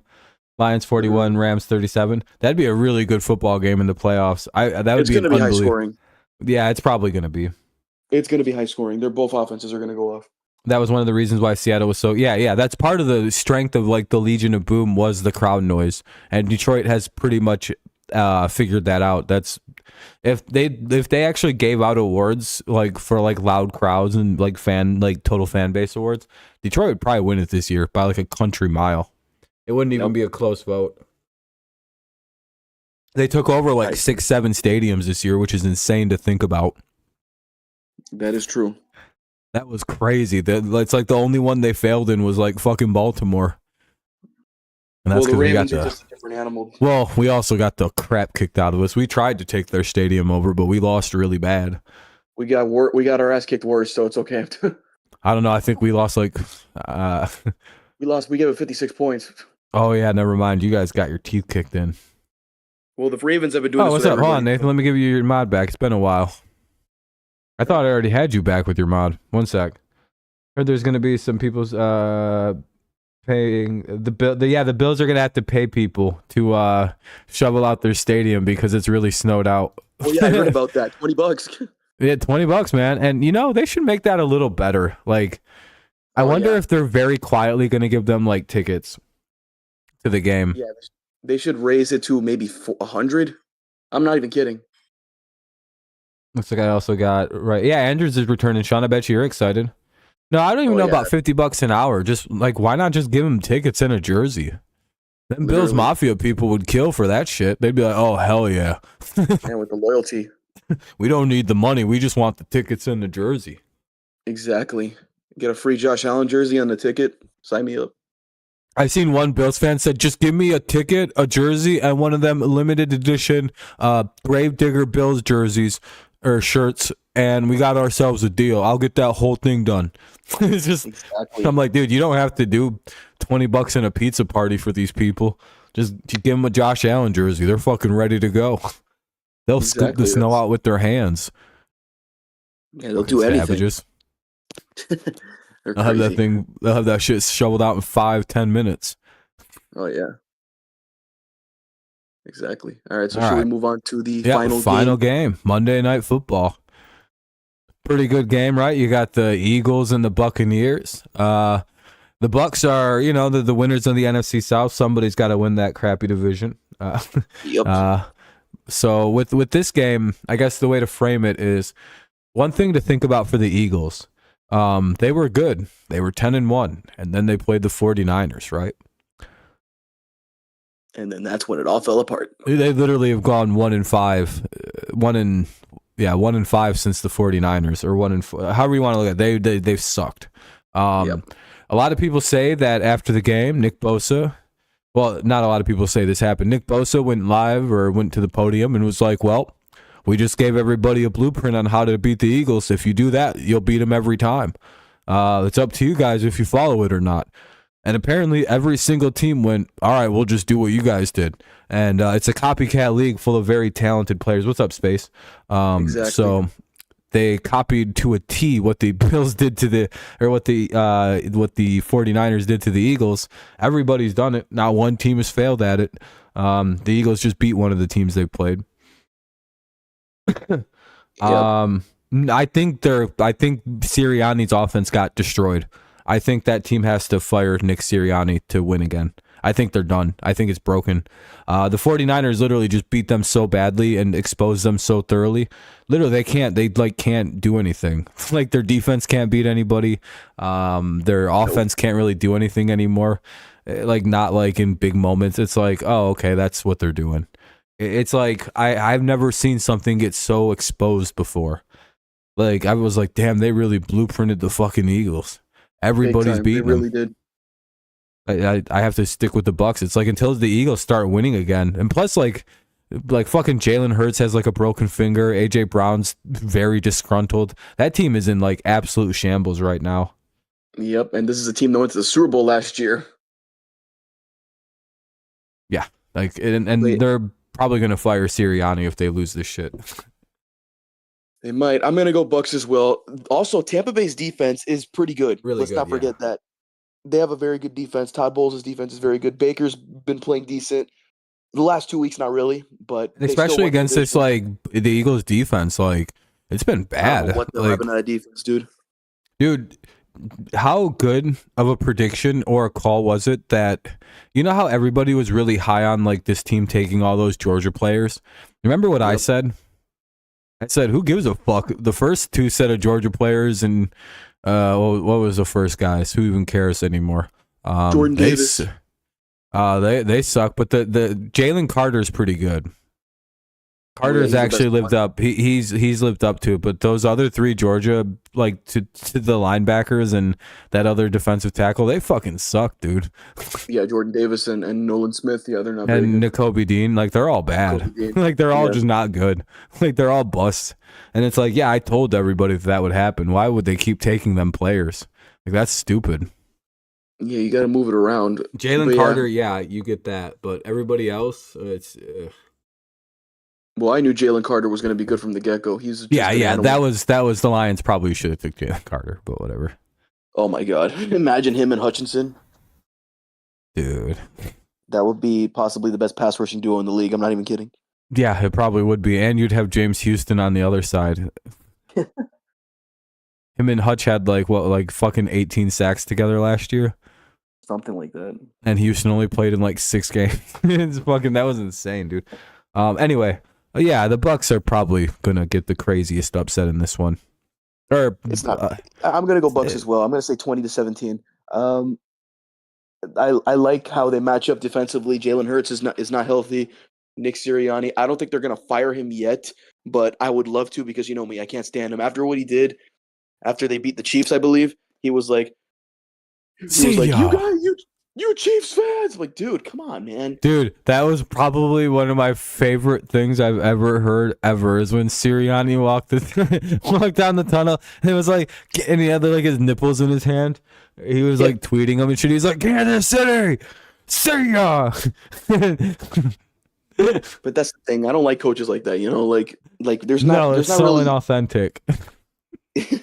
And then after that happened, they've lost ever since. Yeah, they lost every game except that one. Well, actually, no. I think they beat Buffalo after that, and then that's it.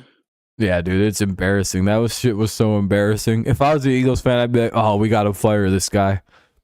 Yeah, exactly. I mean, who gives a shit that they went? I mean, yeah, they went to the Super Bowl last year, but now they're. You guys are lucky because you got a cool coach.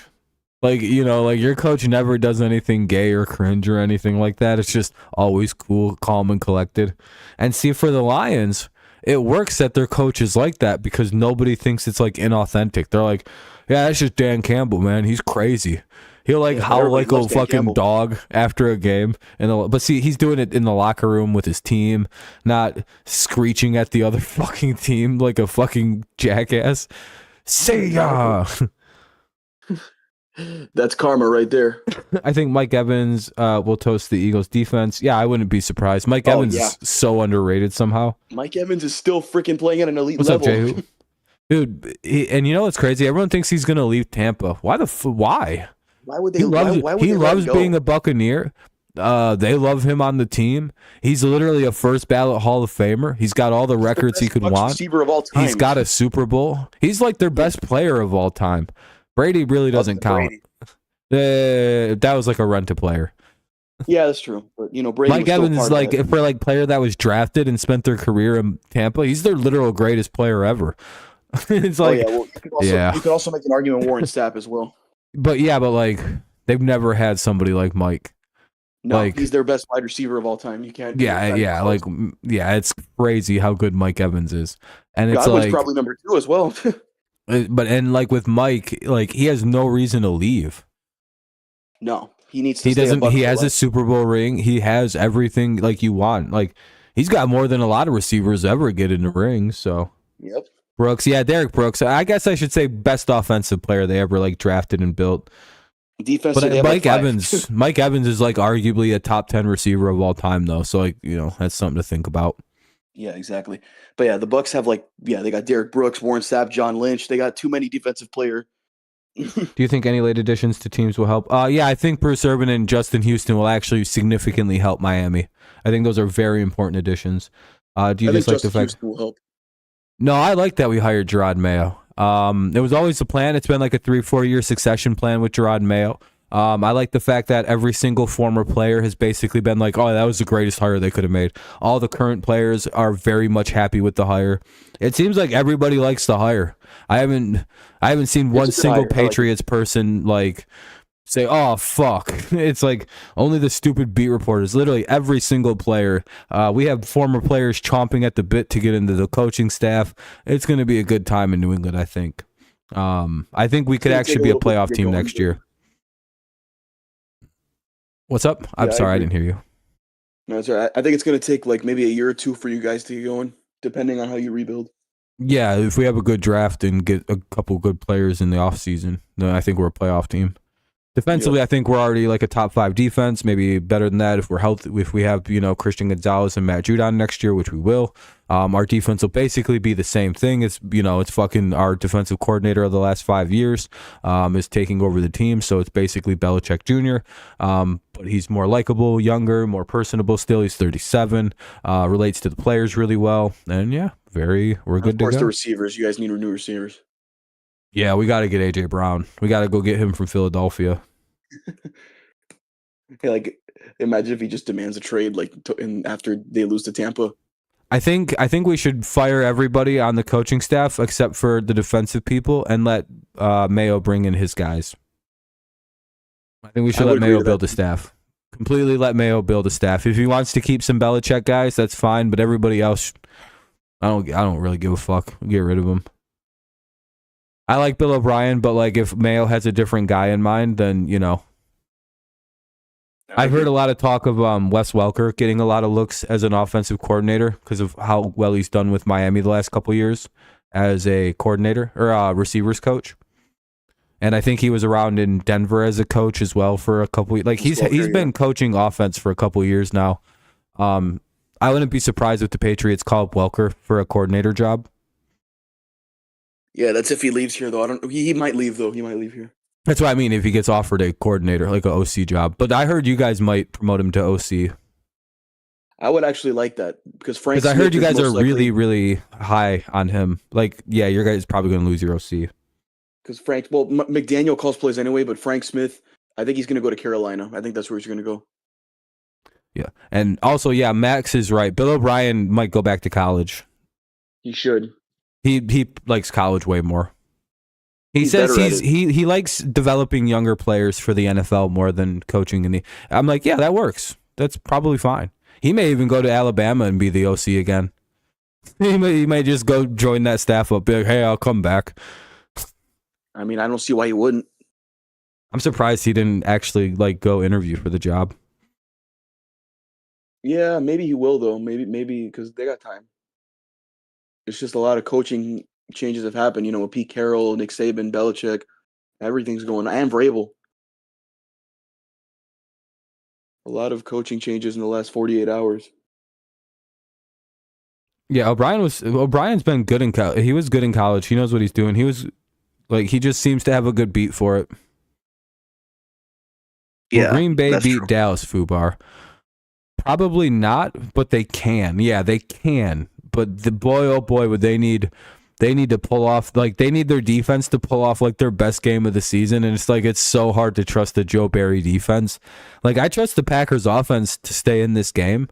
To pretty solidly, but again, they're pretty one dimensional and Dallas takes advantage of those kind of offenses. That's kind of how they win games. It's like, oh, you can't really run well. Well, guess what? We're gonna win. The thing What's is, up, Jacob? every team has a chance this weekend. Every single team. Yeah, I don't think there's any crazy game where like I would be shocked if somebody won. No, yeah. Not at all. I'd be like, damn. I think that. Sorry, Nicholas. I hate to do this to you. I think the most shocking one would be you guys winning for me. No, I can't disagree with that. I really can't. It's literally just the situation. You guys are so banged up, the shitty weather. Like you're playing a team that's almost like weirdly designed to play in this dog shit ass weather for some reason. Like No, I get it. it just feels like a weird like, damn, dude. If this was it played at an inside stadium, this wouldn't be surprising for me. No, I agree. No, I don't see us winning either. But we did this to ourselves. I know Sean, we're I injured, agree. but injury or not, we did this to I think ourselves. Harbaugh. I think Harbaugh goes there too. Where, to the Chargers? Yeah. Yeah. Yeah, and Jacob, I mean, hey, Jacob, you can win that game, Jacob. It won't be crazy. But without TJ Watt, it might be hard. Buffalo ran all over Dallas. I agree, but Green Bay doesn't really run the ball as well. And no, Dallas Green is Bay doesn't way really have a better. running game. Yeah. Like, And a lot of Green Bay's defensive woes are on the road. It's very weird. They play way better run defense at home. It's fucking bullshit. no place like home. That's what they always say. If you win, you'll be celebrating, Jacob. Yeah, I don't blame you. And again, it wouldn't even really be that shocking if you guys won. It'd just be like the most like, oh, I didn't see that coming, actually. Yeah, exactly. Actually, But no, I'll take that back. I'll take that back. For me, it's actually Green Bay. you think Green Bay's I'm gonna sorry. go? I actually think that'd be the craziest win, would be the Packers over the Cowboys. For me, it would be. I don't know. It's For just me, literally yeah, because I guess I would go Green Bay. it's literally just because the Cowboys do not lose at home. Their team is like a cracked out super team in Dallas. And it's like Green Bay can't really run it. Their defense is shaky. And they have a good quarterback, but the receivers also could probably get clamped up by this Dallas defense. Yeah. Yeah, I would It's a say tough Green Bay game. as well. Yeah, But I Jacob, think that's why I everything's have you guys losing actually as well. If TJ Watt was playing, I'd maybe go with you guys in the crazy weather upset game. Yeah. Basically, yeah, If the no TJ Bills- Watt. if the Bills lose, that'll make my weekend. I agree, Fubar. Detroit did, but Detroit also has a multifaceted offense, right? Where if you sell out to stop their run game, you will get thrown all over. If you stop their run game specifically or their pass game, they'll run the shit all over you. Green Bay doesn't have like that ability to jump between. We can run it, we can pass it. We can run it, we can pass it with like equal, like with equal viscosity. I think that's a. I don't know a different word. That's the correct word though. But I don't know. I don't know a simple word. It's like the mixture, right? Like Detroit has like a very good mixture of offense. It mixes together and looks really good. It smooths into each other really well, like a good mixture of like batter. Whereas like Green Bay's offense doesn't do that. It like clumps up and becomes like rocky and shit. Like they're really good at throwing it, but their run game isn't really good because they've been banged up. Aaron Jones has been hurt too. That's the problem. Is like both their running backs are like really hurt, and like their offensive line can't really run block that well. Exactly. Allen will probably turn it over 2 or 3 times, but it's kind of his. If you look it up, Josh Allen has like his turnovers never hurt the team. It's like other than costing his team points, like they never lead to like. I feel like isn't that a real statistic, Nicholas? Like Josh Allen has like the fewest turnovers that lead to the other team scoring, because like typically all his turnovers come like deep in your own territory at like the 4-yard line. So it's like he turned it over 3 times against us, and we still couldn't beat him. Literally, it's like because he turns it over deep in your own territory. So like it's like, damn, we shouldn't have picked that. We should have just let him punt it. Fuck. And a lot of his turnovers come on like 3rd or 4th down plays. It's very, very specific. So it's like, oh well. Yeah, I think almost all of his picks through that fucking horrible pass to Eli Apple. I'm like, dude, what are you doing? Yeah, it was like a 30-yard pass downfield. It was like, what the fuck? Yeah, exactly. So you can kind of just call them like arm punts. So it's like, yeah, he turns them over, but sometimes they're just kind of like empty turnovers. But I will say this though: if he did this against the Ravens, he would get his ass kicked. I'm not even kidding. Actually, the biggest surprise for Sean would also be Miami winning in KC due to yeah. Sean, a lot of people wouldn't disagree with that. Dallas can't beat nobody with a winning record. They beat Miami. No, we beat Dallas. Okay, you guys did. Never mind. Did Dallas beat anybody with a winning record?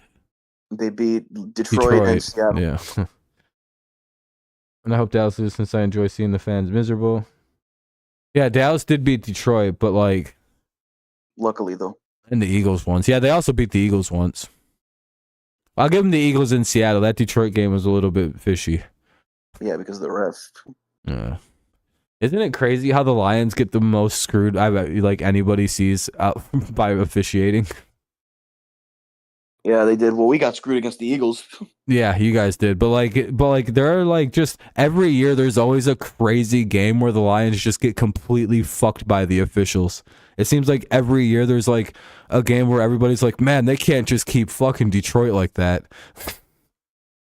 Like every year it feels like there's a game where the Lions get like, I'm not even talking just like a bad, like, oh, they just had a bad call like all game. No, it's like, no, there's like one call where it's like they don't make that, the Lions probably win the game. It's like, and I never blame officiating for losses. You know that. No, me like either. With the Lions, it's like, man, they're like, the Lions have like the only claims that where this counts. Like the Lions kind of the Saints in that playoff game. Those are like the only two instances where I'm like, nah, man, the refs actually fucking cost these. Like, they don't make them calls. This team wins probably. Like, Yeah, but no, I agree. It's bullshit though. It's like it ruins the game. there should have been a Lions win. Yeah, I think a lot of people agree. Again, I mean, technically the refs made a mistake. I mean, yeah, refs are only humans, but it's like, man, that's why that guy, his whole crew lost the playoff ability. You know what's crazy is that the refs. I don't really know much about college football. I don't really watch college football. Fubar. Sorry. Go ahead. The refs in that game and that Lions Cowboys game was the same refs in the game where we were against the Eagles. Yep. It was the same exact crew. Brad Allen and his crew. He had 4 very bad calls this year. There was one against like the Packers and the Chiefs as well. Where that horrible pass yeah, and they just didn't call it, or they called it like whatever. It was like he called one of the worst shits ever, or didn't call one of the worst shits ever, and everybody got pissed. And then in our game, he fucking called 10 penalties and 0. That's one Lions as well, especially after they decided to play action instead of killing the clock. Yeah, Jay, Dallas is an interesting team. Jay, who really hates Dallas, he fucking hates them. I don't really. Yeah, mainly the fans. I don't really hate the Cowboys, but the fans mainly, like the cocky ones. I don't like the team because I have no reason. I've had bad luck with them. As someone who likes the Lions, you don't understand. No, yeah, I get it. Dude, it seems like every time we play them fucking guys, we get fucked over. It's like every single time. No, yeah, I agree. I hate the Ravens because I hate it is Sean. Yeah, Bruce Allen or Brad Allen. Yeah, his crew is the worst in the NFL. They literally all got demoted. Cowboys fans, yeah, they're bad. They're pretty bad. Yeah, they're cocky. Yeah, not Patriots fans are not even as bad as Cowboys fans somehow. And it's like, dude, we're way more successful than you guys. What are you guys doing? Well, you guys can back it up because you guys won 6 Super Bowls. Have a good night, Adam. I'm glad you enjoyed the show. Yep, we'll be live tomorrow for your guys' game. A little later than usual, but we'll be live by no later than 10:20. So hopefully see you then, Adam. You have a good night. It's fun. Like, what was I just talking about? Cowboys fans. Annoying. Oh yeah. Patriots fans, like you still hear. Like Patriots fans, like, or Cowboys fans, like every year they're acting like oh, this is the year. They haven't stopped that shit. Patriots fans, already are like, all right, well, things are looking pretty good.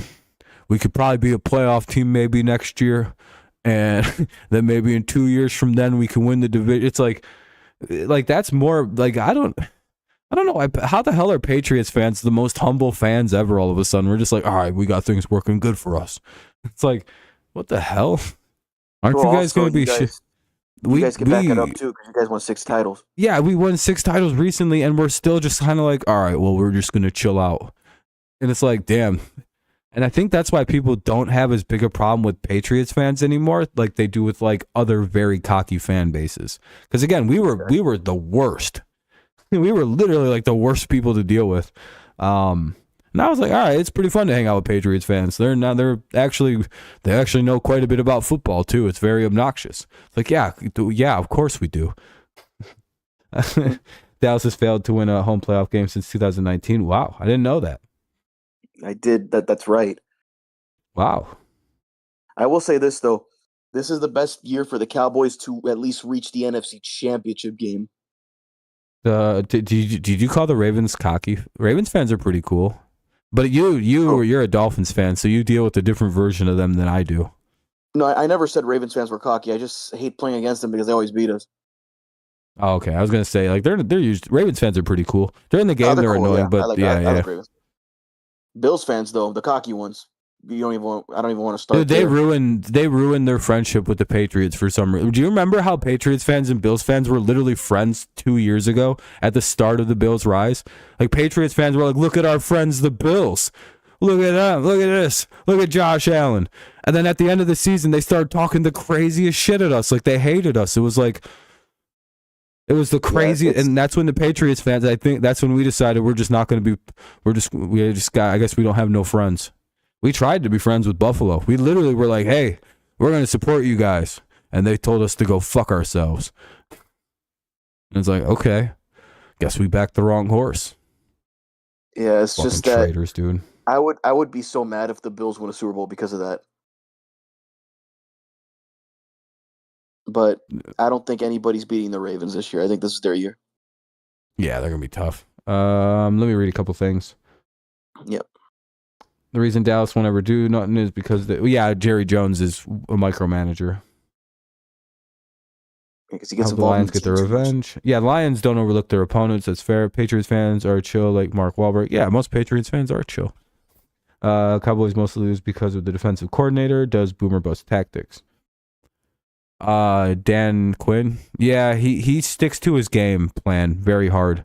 He doesn't ever falter. He's like, I have one idea for this game. What? We're gonna bomb blitz the fuck out of them. Dan Quinn's defense is basically, all right, we're gonna blitz. Literally. Right, I got a really good idea for this play. Let me guess, Dan. Blitz? We're not gonna blitz. This is gonna throw them off real bad. And that's usually when their defense makes the crazy plays when they don't blitz. It's a very good. Dan Quinn's very good at defense. He understands how to like ebb and flow a defense where it's like blitz, blitz, blitz, blitz, blitz, don't blitz, blitz, blitz, blitz, blitz, blitz, fake blitz, blitz, blitz, blitz. You know what it's like? He knows how to like you wouldn't know when to stop. Like I know you're thinking every play, but like if every 6 plays is a blitz, that's really hard to predict. If it's like 5 plays, 6 plays, 3 plays, 4 plays, 6 plays, 5, in that range of just kind of mixing it up without a blitz, that's really fucking an offense up kind of. No, I agree, and he's totally changed that defense around ever since he got there. And they've drafted Micah Parsons, and they revitalized that defense big time. You think Dallas will be screwed? Possibly, but then if that all happens, if Dallas doesn't go to the NFC Championship game, I think they're going to get Bill Belichick. Yeah, I think Mike McCarthy might be getting the boot if they don't at least get to the NFC title. Yeah, because a certain coach is available. Yep. Yeah. Where do you think Mike Vrabel should go? Seattle. Oh yeah, Seattle. Perfect. Dude, as soon as I say Seattle, everybody's like, oh, actually, yeah, that makes so much fucking sense. Holy shit, that'd be a good matchup. It's literally like quarterback. He's got a good team already. He's got a good fucking advisor in Pete Carroll. He's got a great defense to work with, or the pieces of a great defense anyway. I'm telling you right now, I've said this a million times. I've said this a million times. Seattle needs to draft Michael Penix. It would work. It makes too much sense. I agree. Bill's too old, but the Cowboys are in a win now mode where they have a Super Bowl window that's open. So you bring in a coach like Belichick, he could turn it and win a Super Bowl with that roster. Oh, for sure. Like literally, he can win you a Super Bowl, maybe 2. Probably just 1, and then he can retire. Like that'll be the end. He's only got 2 years left. It's the same reason Pete Carroll stepped aside. Bill would probably still be being the Patriots coach if he could have told Robert Kraft he would be around for like 4 years. Because again, when you build a team, it's like 1 or 2 years of a rebuild, and then you start winning, right? Like it's like maybe 1 year then win. You could also win the first year of a rebuild. But with the Patriots, it's like, all right, so Bill would come back, rebuild the team, retire in 2 years, and then you kind of got to rebuild the team anyway because you have a new coach. Right. Whereas they could just do the new coach now, sacrifice a couple of years at the end here. But I think even Bill would agree that's probably a smarter thing to do and better for the team to do. Because again, Bill loves the Patriots, and he probably just wanted to do what was best for the team. And honestly, getting the new coach in now when you have $90 million, the third pick in the draft, an already top 5 defense that's going to be good again next year. Like, leave him with this in a situation where it's very quick, very easy to rebuild. And then like, don't in 2 years give a new coach a team that's like partially still Bill Belichick. You know what I mean? It's so close to being like Mayo's team now. It's way easier to do this now. Don't do the a Carolina. Culture's still there. Basically. Yeah, like don't wait. And the Patriots have always been a team that has the philosophy, much like the Packers, where it's probably better to do it a couple years too soon than a year late. I agree. Like it's like, yeah, you know, Bill can probably still go win a Super Bowl with a team like Dallas and then retire in a couple years. Dallas gets what they want. Bill would get what he wants. Just to coach. I don't even think he cares about Super Bowls. He might. I don't know. He's got 8 rings. But again, the goal, it's like Carroll. He'd probably retire in 2 years anyway. Why rebuild the Seahawks and retire so they got to redo it? Like, you know what I mean? Because these guys are so old. For a team that's like got to rebuild the whole thing, it's like, why would you hire a guy that's going to be around 2 years just for him to retire? No point. Texans to the Super Bowl. What's up, Trey? Texans. Yeah, Texans are. It's house money year for Houston. If you guys win, that's crazy. If you lose, oh well, cool. What a great season. Yeah, it's like you can't. It's a win-win either way. Yeah, Texans can't possibly. You can't literally say anything to a Houston Texans fan right now. Be like, actually, it's like, actually what? Nothing. What, are you going to say we're not any good? Because last time I checked, teams who are good win their division. It's just talking mad shit. Yeah, they were the second worst team in the NFL last season, and they wound up winning the division. And now Ryans is going to win Coach of the Year because of this shit. I feel so bad for Dan Campbell. It's like, man, this guy should have won. How is he never going to get Coach of the Year now? This is bullshit. I know, but you do got to give D'Amico Ryans credit, though. Yeah, I know. It's like, can Ryans win the award next year? And they give it to Dan this year. It's like, fucking dude. But then they'd give it to they're going to bullshit give it to D'Amico Stefanski because of what he did. Yeah, I don't think Stefanski should get the award just because he mismanaged his quarterbacks at the beginning and started fucking PJ fucking Walker for some reason. Everyone's like, he had to do like 4 quarterbacks to win. It's like, yeah, well, why did he start PJ Walker? It should only have been 3. I'll give him 3. You don't get credit for starting PJ Walker. No, definitely not. No good teams win the number 1 seed. Pretty much, yeah, Sean. I agree. It's hard for good teams to actually win the Coach of the Year because if you like for the Lions, all they did was like live up to their expectations and face no adversity. It's like, oh yeah, that's a good point. It's like, what was the hardest thing that happened to the Lions this year? Jamison Williams got suspended for 6 games. The receiver they barely use. Exactly. David Montgomery got hurt. Oh no, Jahmyr Gibbs only went fucking ape shit. It's like, damn, dude, they really. Just so much depth. Yeah, yeah. Looks like the stream's starting to thin out. It's been actually really popular stream tonight. It's been a good time. It's been good. I think I'm going to head out too. Oh, you taking off, man? All right. I appreciate you, man. Thanks for coming on. We could do this again next week if you want. Yeah, go over some games. Fridays are probably the best day. This Friday's not work the best day for you? I got to look at my work schedule. Yeah, just let me know. And we could work it out. All right, man. Peace out. Yep, man. Yep, take it easy. I'd probably do a little bit longer here. All right. All right, take it easy. Yep, have a good night. Thanks again. Yes, sir. Bye. Yep, peace. Okay. Final Rob thoughts here tonight. Damn, it's already been 2 hours. I didn't even realize. Sheesh. Well, you guys got a long ass stream tonight. It looks like Sam Laporte is gonna play. Hold on, man. Let me fucking take my earphones out. Whew. All right. Adam Peters is going there. He's been part of the 49ers. We talked about that a little bit. We said Mark Andrews coming back. Oh, here we go. This is the thing I wanted to kind of look at. The all pros. I don't really care about random people's fucking all pro teams. Where's the list? All right, here we go. Green Bay. Yeah, I have 49ers in an upset pick, or not 49ers, but Tampa. I just kind of want to look at the all-pro teams really quick. I just have to wait for this stupid fucking ad to stop playing. Come on. All right, anyway.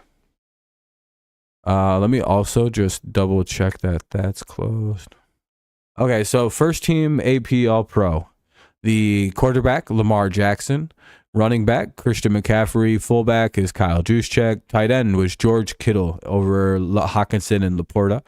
Wide receivers were Tyreek Hill, CeeDee Lamb, and Amon-Ra St. Brown. Congrats to St. Brown. Got his jersey in the back. Offensive line will be left tackle, Trent Williams. Right tackle, Penei Sewell. Let's go, Penei. Left guard, Joe Tooney. Center, Jason Kelsey. And right guard, Zach Martin. Pretty good first-team offense. If in the Buffalo Bills win in the snow against the Steelers, they could. They probably should. First-team All-Pro defense will be edge rushers Myles Garrett and T.J. Watt. Not really a surprise. Interior defensive linemen, not a surprise either, with Aaron Donald and Chris Jones. Thought Jalen Carter might have gotten... maybe he's second team. I can't remember. Linebackers, Fred Warner, Roquan Smith, and Quincy Williams. Not a surprise at either one of them guys. Glad to see Quincy actually getting like some love there. That's pretty sweet. Cornerbacks will be Deron Bland, kind of expected after all them pick sixes, and Sauce Gardner. He had an incredible year. No one really threw at him. Slot corner is Trent McDuffie out of Kansas City. Again, not really a surprise. I think Linderbaum was second team. No, Frank Ragnow was second team. Yeah, Linderbaum kind of got snubbed in the center department. It's honestly, it should have maybe been Ragnow for first team and Linderbaum second. No Bosa. I mean, not with the year Myles Garrett and TJ had. Can Houston beat Cleveland? Yeah, they can, but I think the experience and the defense of the Browns getting in the way there. Safeties were Kyle Hamilton and, there we go. Antoine Winfield Jr. actually made first team All-Pro, like we see. Remember how good of a year he had when I kept saying, dude, this is literally first team All-Pro, and he's not even a goddamn Pro Bowl. It was crazy. Special teams will be Brandon Aubrey from Dallas, the place kicker. The punter is AJ Cole from Las Vegas. Kick returner is Keyshawn Nixon from Green Bay. Punt returner will be Rashid Shaheed from New Orleans. Special teamer, Miles Killebrew from Pittsburgh. And the long snapper is Ross Matty Skick from Jacksonville. Second team. Let's look at the second teamers. Quarterback, Dak Prescott. Running back, Kyron Williams. Tight end, Sam Laporta. Let's go Sam Laporta. Wide receivers are A.J. Brown, Puka Nacua, Brandon Ayuk, and Mike Evans. Pretty good. Texans versus Cleveland will be a heads up. Yeah, that'll be a really good game. It's hard to pick who's going to win specifically. At left tackle, they have Tyron Smith from Dallas. Right tackle, Lane Johnson. Left guard, Tyler Smith. Right guard, Chris Lidstrom. And center, Frank Ragnow. Again, Linderbaum kind of got snubbed, but you know, hard to argue any of those guys that got picked. Ragnow should be there, but I think somebody else should have been over the other guy. Anyway, edge rushers were Micah Parsons and Max Crosby. Wow, they didn't even get second team. Interior linemen was Justin Madabuki from Baltimore and Dexter Lawrence from the Giants. Linebackers were Demario Davis from New Orleans, Bobby Wagner, Seattle, Patrick Queen, Baltimore. Corners were Jalen Johnson in Chicago, Charvarius Ward from San Francisco. Slot corner was Taron Johnson from Buffalo. Safeties, Jesse Bates III from Atlanta and Justin Simmons in Denver. Special teams, place kicker is Jake Elliott. Punter is Brian Anger from Dallas. Kick returner, Marvin Mims from Denver. Punt returner, Darius Davis from Los Angeles. Special teamer, Jalen Reeves-Maben from Detroit. Let's go, Germ. And then Andrew DePola, long snapper from Minnesota. Those are the all-pro teams. Yeah, Micah got a lot of really, I think, most of that's from the beginning of the year.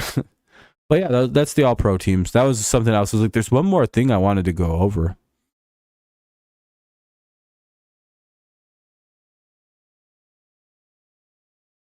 I'm sure that if Gonzalez didn't get hurt, he would be on the list. Yeah. Oh, are you talking Christian Gonzalez? Yeah. Can't wait to see him next year.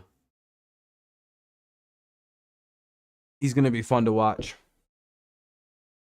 Hopefully he can stay healthy. The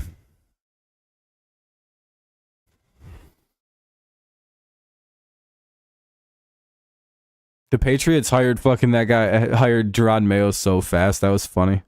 They wasted $0. They're like, all right, Mayo's our new coach. All right, though, everyone.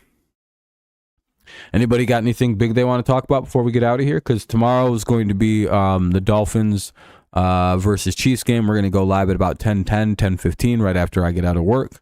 I'm going to run home, get live, and cover most of the second half of that game. And then Sunday we'll be live for 2 games, which will be the Steelers versus Bills at 1, then the Rams versus Lions at 8 o'clock. So, and then of course, I don't think I work Monday, so we'll be live for Monday as well.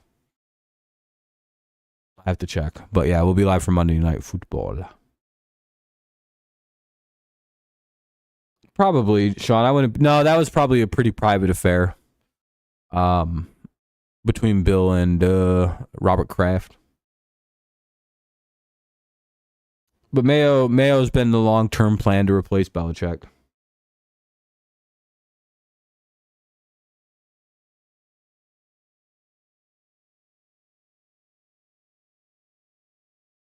So.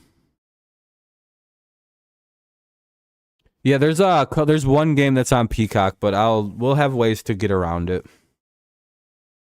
Don't really know why they're doing that, but hey, I guess. Oh, weird lock to put on a game. But all right, everybody. I think that's about it for me, though. Yeah, exactly, Sean. We know why they're doing it. Money, money, money.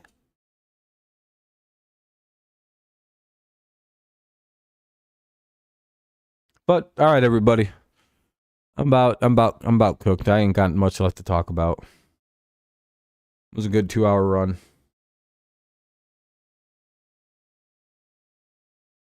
Hopefully you guys enjoyed the stream. Stay safe out there. It's pretty shitty out where I'm at anyway. Raining, snowing, all kinds of crazy weather. Yeah.